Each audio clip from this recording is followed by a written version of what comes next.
The video's up on YouTube already. You can see it. That's brilliant. Good evening, welcome to the press conference for Cameron Norrie. Please raise your hand, state your name and organisation when asking your question. Cam, just give us your thoughts, you're in the semi-final. Yeah, for me it's pretty crazy to be sitting here and in the semis and yeah, what a good match it was today, especially towards the end. Crazy atmosphere as well, so definitely enjoyed it, and the crowd definitely got me through it, and pretty fortunate to get through that one. Hi Cam, Ellen Cripps Press Association. We're not sort of used to seeing you being super emotional at the end of matches, so can you just try and kind of put into words what was going through your head?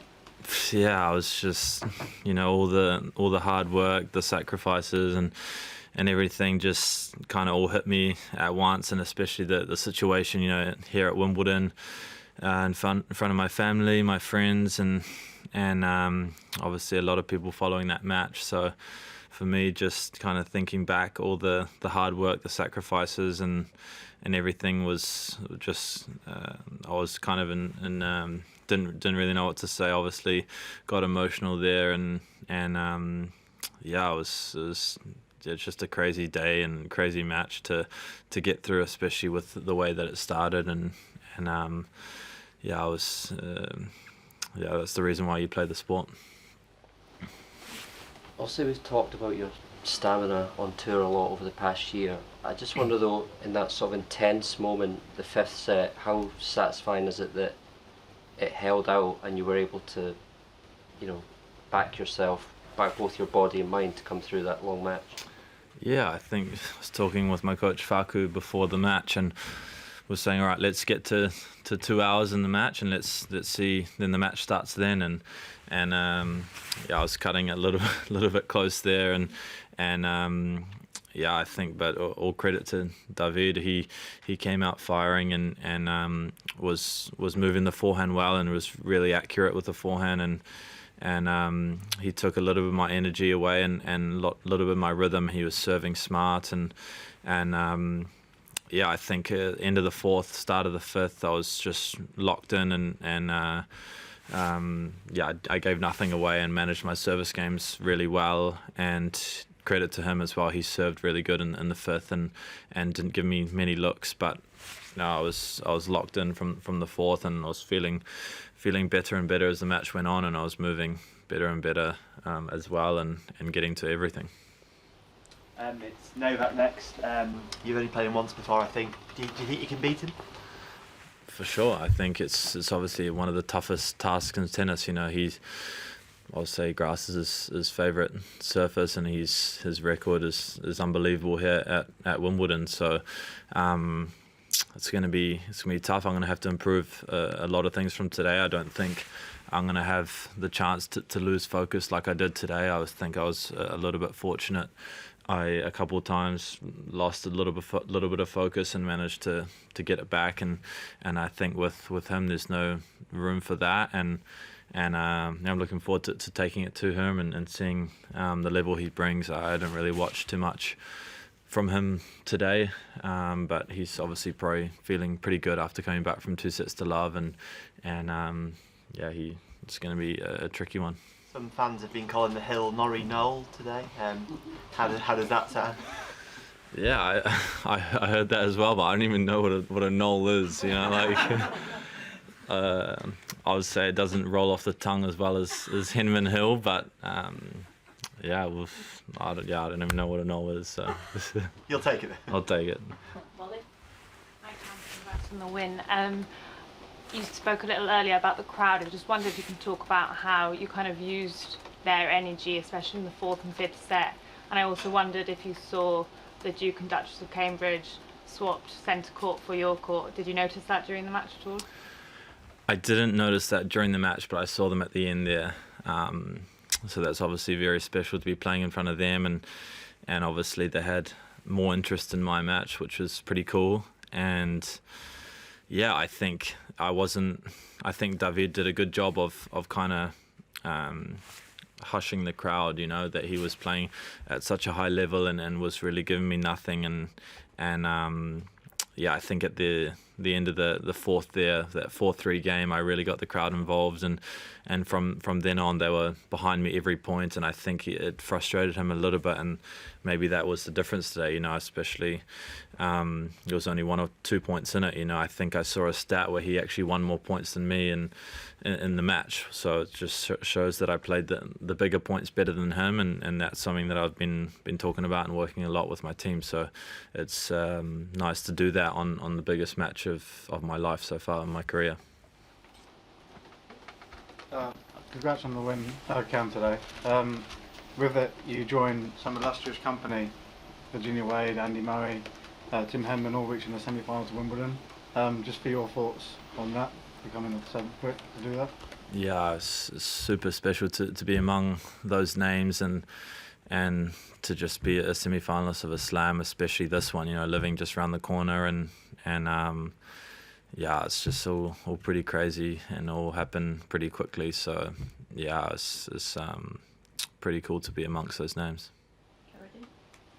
Cam, it's a similar kind of theme. I mean, I know that you believe that you belong at this level because you've worked hard to get here and you've broken into the top 10 to prove it, but is there a wee bit of like the little kid in you pinching yourself that you're in a Wimbledon semi-final against one of the greatest players to ever race these courts?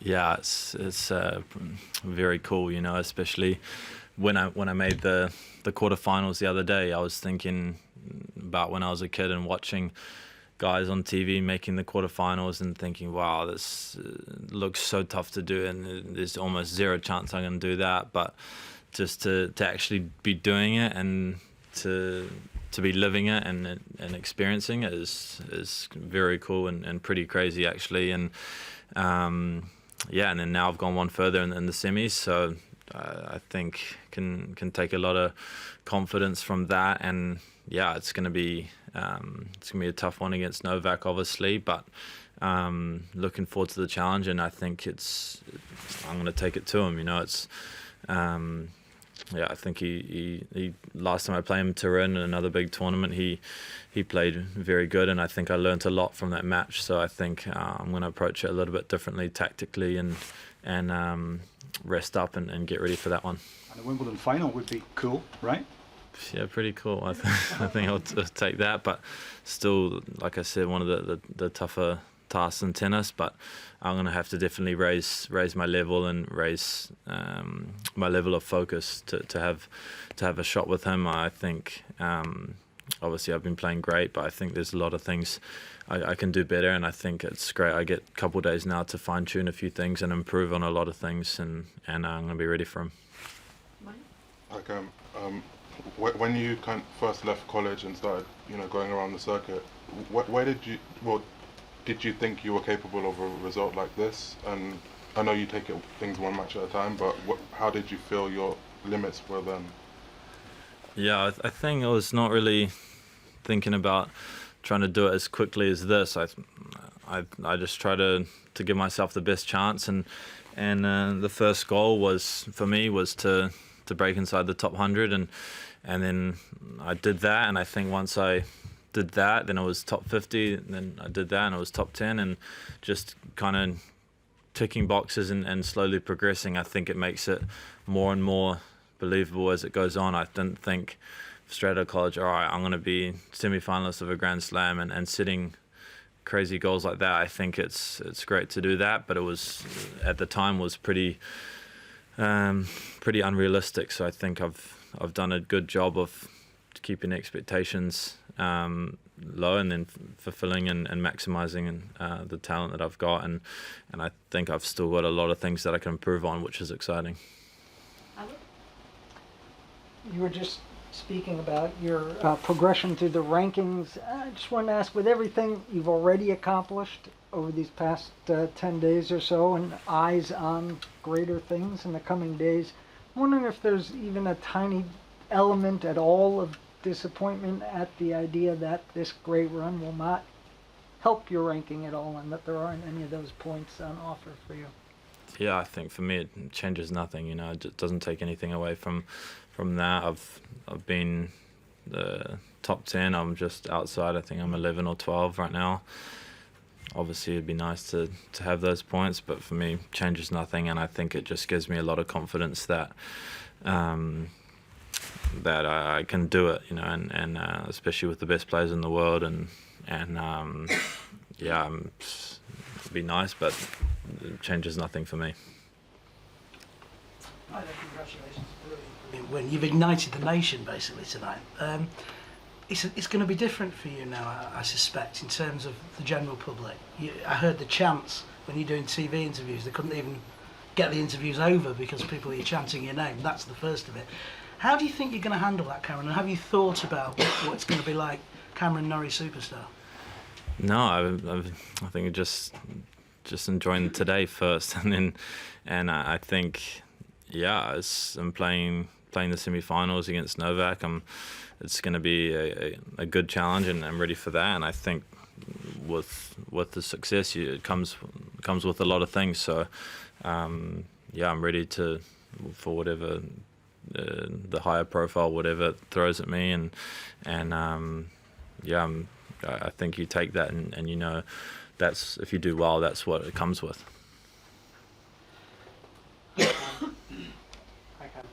Great win today, Joseph Regal, tennis head.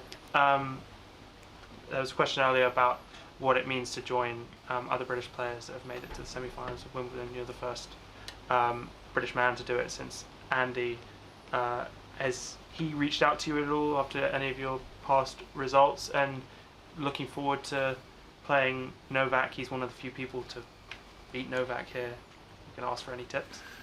Yeah, Andy's been super supportive to me and my team. You know, I'm always practicing with him and always reaching out to him for ideas, and he's super supportive with us. And even before the match today, he came over and he was and the Germany came and said good luck, and so he's always, obviously he loves tennis, so he's following everything and all the results. So I think it's pretty cool, and yeah, I think not a bad guy to ask about some tactics. So I'm going to enjoy today and maybe reach out to him and see what he's got. Hey, I'm Jonathan, BBC. Saw your mum looking quite emotional as well on screen. I'm just wondering if you could tell us a little bit about how it makes you feel to achieve this in front of them, and also if you've spoken to your parents and maybe share what they've said to you. Yeah, I think every match that I've won this week, my mum's cried. So it's been regardless of which one it was. So I think, yeah, it's obviously the match is getting bigger and the moments are getting more special. So I think they're just super happy for me that I'm doing something that I love, and it's just a bonus that I'm winning. I think it was probably pretty stressful for them today. So yeah, they came over and after the match when I was on the bike and both gave me a big hug, and my sister too. So yeah, very cool to have them here watching it.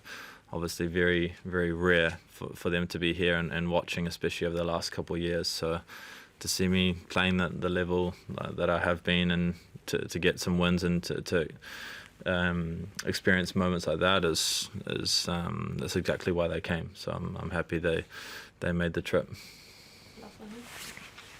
And congratulations on your win today. You've spoken a lot about the sacrifices you've made. What would you say are the biggest sacrifices you've made to get to this point? I think I'm always with everything after college. I think I'm trying to go above and beyond and taking care of every detail that I can, and making sure that I'm putting tennis number one priority. And if there's anything that kind of comes, there's always going to be distractions, you know, but I think I've done a pretty good job with the team around me, putting tennis first and not really wavering and taking holidays or doing stuff that I could easily do and take a week off here and there. I've been pretty strict, and everyone's been pretty on me, which is unreal, and they've held me accountable for a lot. So I think doing that and putting tennis first and has been, I think for me, I've compared to other players from what I see, I think I do that better, and I've been able to take care of the details and go that extra distance to make sure that I'm as prepared as I can be. Are there any examples of distractions that you might try and actively avoid? You mentioned holidays. When was the last time you took one? Not for a while now, but I think there's always going to be distractions. Anything on the day, on with everything. So I think, I'm gonna finish this tournament, and maybe I feel like I could maybe deserve a holiday, but no, I'm gonna focus on the rest of the tournament, and still a long way to go. Thank you. We'll leave it there. Thank you. Thank you guys, Thanks very much. appreciate that. Cheers.